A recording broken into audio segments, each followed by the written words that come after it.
میں اس لیے کہتا ہوں کہ خاص طور پر اہل حدیثوں کو سمجھانے کے لیے کہ تقلید کی مخالفت میں اتنے آگے بڑھ گئے کہ سب سے زیادہ مقلد وہ ہو گئے، یعنی انہوں نے اماموں کو چھوڑ دیا اور موجودہ دور کے علماء جو ہے نا ان کے مقلد ہو گئے، اور ان کے مقلد بن کر جو ہے وہ کوئی روپڑی ہو گیا، کوئی غزنوی ہو گیا، کوئی سرائی ہو گیا، کوئی کچھ ہو گیا، کوئی کچھ ہو گیا۔ اصل میں یہ جو چیزیں ہیں نا، جب انسان افراد تفریق میں آتا ہے تو پھر انسان جو ہے وہ اتنی بڑی غلطیوں کا شکار ہوتا ہے۔ اب اہل حدیث کو کوئی آدمی یہ کہے گا کہ جی آپ ذرا اصول فقہ پڑھ لیں، تو ان کا بہت بڑا جو گروپ ہے ظاہری، وہ کہتا ہے یہ تو سب فتنہ ہے۔ اسی لیے میں نے ایک موقع پر جو ہے وہ اسی طرح ایک ظاہری موجود ہیں ماشاءاللہ، بہت بڑے مفتی ہیں، میں نے ان کو کہا تھا کہ اگر جو ہے وہ اصول فقہ فتنہ ہے تو سب سے پہلے یہ تو فتنہ اٹھایا امام شافعی نے، کتاب تو ان کی ہے رسالہ، حنفیوں کی کتاب تو ان سے 200 سال بعد آئی ہے۔ آپ کو پتا ہے سب سے پہلی کتاب کس نے لکھی ہے؟ ویسے پوری کتاب جو لکھی ہے وہ تو لکھی ہے جساس نے، لیکن اس سے پہلے کرخی نے کچھ اصولی باتیں کی تھی۔ کرخی کی وفات ہے 340 کی، اور جو جساس ہے ان کی وفات ہے 370 کی، اور آپ یہ بتائیے کہ امام شافعی 203 میں فوت ہو گئے ہیں۔ تقریباً 150 سال بعد یا 200 سال بعد کے جو لوگ ہیں نا، آپ ان کی کتابوں کو پکڑ کر جو ہے وہ کہتے ہیں کہ فتنہ ہے۔ بھئی فتنہ وہ ہوں گے، امام شافعی فتنہ پرور نہیں ہے، ان کی کتاب تو علم استدلال ہے۔ اس لیے میں اس بات خاص طور پر ظاہریہ نے بہت نقصان پہنچایا اہل حدیثوں کو۔ اچھا اب بات یہ ہے کہ جو آدمی ذہین تھے انہوں نے تو شروع میں پہچان لیا، اور جو صرف مورخ تھے ان کی گہری نظر نہیں ہے۔ میں اس وقت اشارہ کرنا چاہتا ہوں کہ آپ کو پتہ ہے کہ ابن خلدون جو ہے بہت بڑا اہل سنت میں سے بھی ہے، اور اس کے علاوہ جو ہے وہ بہت گہرا جو ہے وہ حکیم ہے، میں فلسفے کا لفظ چھوڑتا ہوں، حکمت کا ماہر ہے۔ اس نے کہا کہ یہ اس کی عبارت ہے کہ مسلمانوں کی جو فقہ ہے وہ صرف دو ہیں۔ اس کے الفاظ جو ہیں وہ یہ ہیں، اور الفاظ بھی آپ سن لیں۔ وہ کہتا ہے کہ ون قسم الفقہ فیہم الی طریقتین، فقہ جو ہے وہ دو طریقوں میں منقسم ہو گئی۔ اس نے تو لفظ فقہ بولا ہے، اور آپ کو پتا فقہ بھی جو ہے وہ اجتہاد کا نتیجہ ہوتی ہے، اور جو شہرستانی ہے یہ بعد میں آیا ہے، یہ بہت بات کا ہے۔ آپ کو پتا ہے اس کی کتاب جو ہے الملل والنحل، یہ ابن حزم نے جو کتاب لکھی ہے اس کے حواشی پر چھپی ہے۔ تو کہنے کا مقصد یہ ہے کہ اس آدمی نے جو ہے وہ کہا، یہ لفظ کہا ہے ثم المجتہدون من ائمۃ الامۃ محصورون فی صنفین لا یدعون الی ثالث۔ لفظ تو اس نے بھی لے لیا ہے کہ ابھی دو ہی ہیں، لیکن ایک لفظ بڑا اہم بول گیا ہے، وہ یہ بول گیا ہے کہ یہ مجتہدین کا اختلاف ہے۔ ہمارے جو اہل حدیث ہیں نا وہ مجتہد نہیں رہے، وہ جو ہے وہ اصل میں سمجھے بغیر، سوچے سمجھے بغیر حدیث کو سمجھتے ہیں نہیں اور فتوے لگا دیتے ہیں۔ بھئی حدیث کو سمجھنے کی کوشش تو کرو، حدیثوں کو اکٹھا تو کرو۔ تو اس لیے میں کہنا یہ چاہتا ہوں کہ یہ شہرستانی کا جو لفظ ہے نا، شہرستانی نے بنیاد بنائی ہے عقل، حالانکہ تابعین کے دور میں ابھی عقل کا مسئلہ تھا ہی نہیں۔ تابعین میں اگر اختلاف پیدا ہوا ہے، یہ بھی کہتا ہے کہ ایک طرف سعید بن مسیب ہے اور ایک طرف نخعی، دونوں تابعی ہیں، یہ مسئلہ تو عقل کا پیدا ہوا ہے بنو عباس کے دور میں، یہ بعد میں پیدا ہوا ہے۔ اس وقت مسئلہ صرف اتنا تھا کہ ہم نے قرآن و حدیث کی پیروی کرنی ہے، اور اجتہاد کی حیثیت کیا ہے، کتاب و سنت میں غور و فکر کی حیثیت کیا ہے، کیا وہ کوئی تیسری چیز ہے یا وہ کتاب و سنت کا ہی اطلاق ہے۔ یہ اصل میں بنیاد ہے کہ صرف وہی کا اطلاق ہے اجتہاد، یا اجتہاد ایک تیسری چیز ہے؟ میں اس وقت صرف اتنی بات کہتا ہوں کہ یہ بات واضح ہے، اگرچہ میں آپ کو یہ بتاؤں کہ ابراہیم نخعی نے زبان تھوڑی سی ڈھیلی رکھی ہے، انداز تھوڑا سا ڈھیلا رکھا ہے بڑے لوگوں کے بارے میں، لیکن وہ اس کی مستقل حجیت کے قائل نہیں ہے۔ حدیث کے خلاف ہونے کے اگر ہو تو کوئی کسی کا اجتہاد حجت نہیں ہے، اور اس پر امت کا اجماع ہے۔ تو کہنے کا مقصد یہ ہے کہ یہ تھوڑا سا مسئلہ پیدا ہوتا ہے، پہلے کہتے ہیں نا جیسے فرائی نے ایک رستہ کھولا تفسیر بن رائے کا، اس سے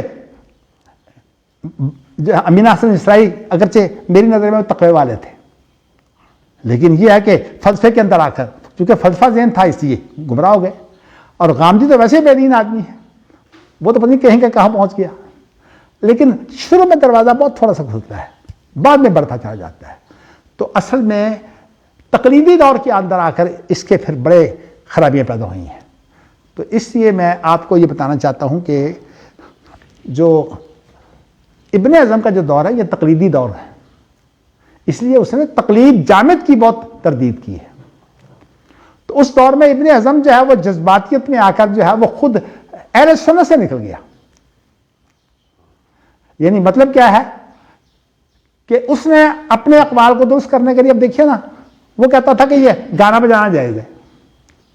اب بخاری کی حدیث ہے کہ ایسا زمانہ آنے والا ہے جب کہ بدکاری حلال ہو جائے گی اور لوگ جو ہے وہ گانے بجانے میں پڑ جائیں گے۔ یستحلون الحرا والحریر والمعازف وغیرہ، یہ بخاری کی حدیث ہے۔ اس نے کہا بخاری کی حدیث ضعیف ہے۔ تو اصل میں ایسے لوگ جو ہوتے ہیں نا، جو انتہا پسند ہوتے ہیں، آپ ان کی مثال دیکھنا چاہتے ہیں، ڈاکٹر مسعود عثمانی کو دیکھ لیں، تھوڑا سا مسئلہ پیدا ہوا عذاب قبر کا انکار کر گیا۔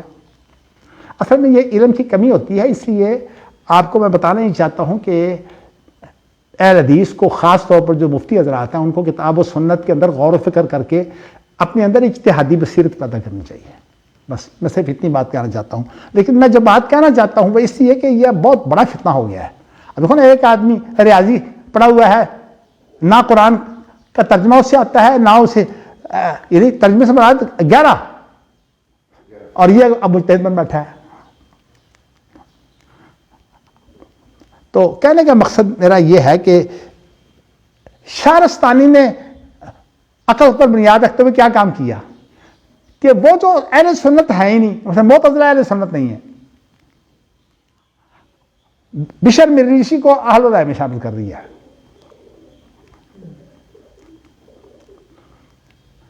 حالانکہ یہ بات بنیادی غلط ہے۔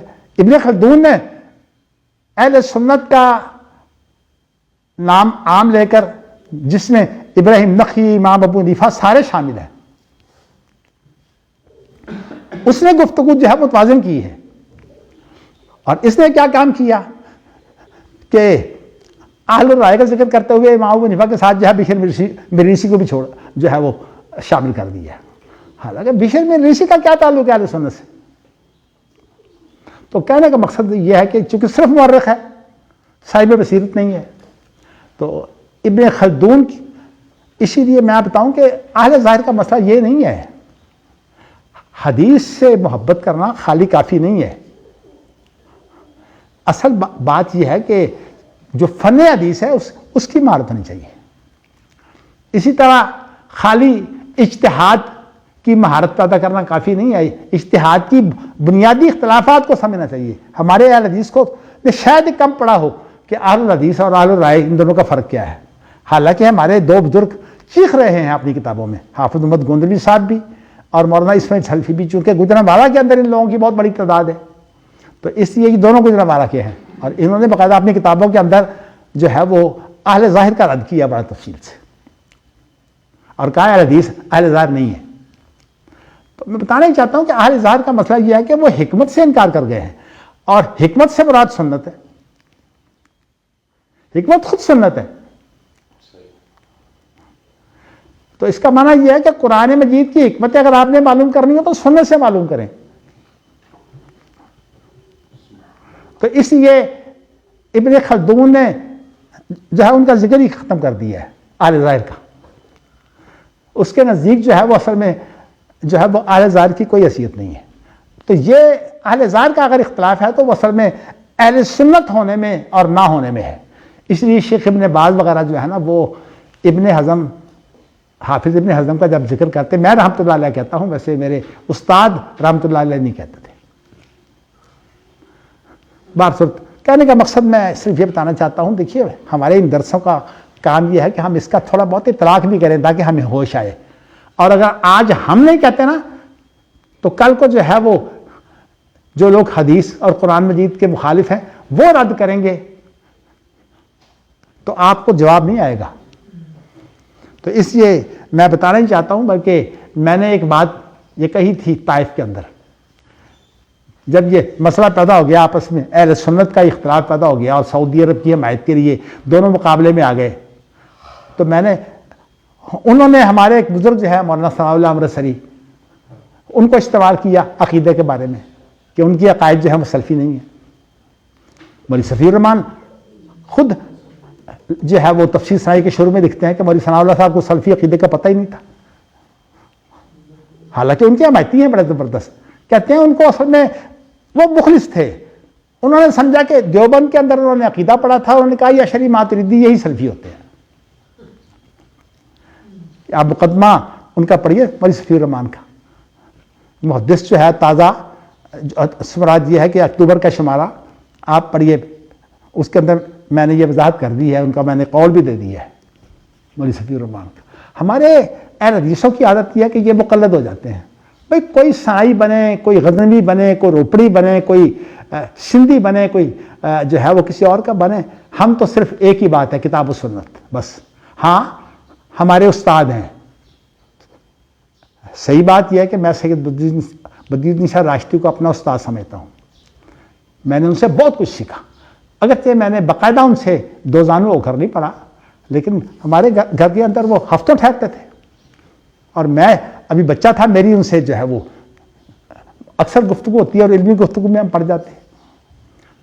وہ الگ بات ہے کہ میں طالب علم تھا، اس لیے میں نے ان کو اپنا استاد کہہ دیا، اور وہ حافظ عبداللہ محدث روپڑی کے شاگرد ہے. انہوں نے سند رحمانیہ سے دی ہے اور عبداللہ روپڑی نے ان کو سند دی. تو میرا کہنے کا مقصد یہ ہے کہ ہم ڈرے نہیں ہیں، لیکن یہ بات بھی کوئی نہیں ہے کہ ہم سید بدرالدین شاہ راشدی کے ہم جو ہیں وہ مقلد بن جائیں، یا مولانا عبد المنان جو ہیں وہ نور پوری کے مقلد بن جائیں، یا حافظ عبدالسلام بھٹوی کے ہم مقلد بن جائیں. نہیں، ہم جو ہے وہ الحمدللہ ہم تو تقلید نبی کی بھی نہیں کرتے، اس لیے کہ تقلید اس کی ہوتی ہے جو خود معصوم نہ ہو. جو معصوم ہو اس کی تو ہوتی اطاعت ہے، مجسمہ اطاعت ہے، وہ خود دلیل ہے. اس لیے تقلید نبی کی بھی نہیں ہوتی، کیونکہ تقلید کی تعریف یہ ہے کہ اخذ قول الغیر بلا دلیل. تو نبی تو خود دلیل ہوتا ہے.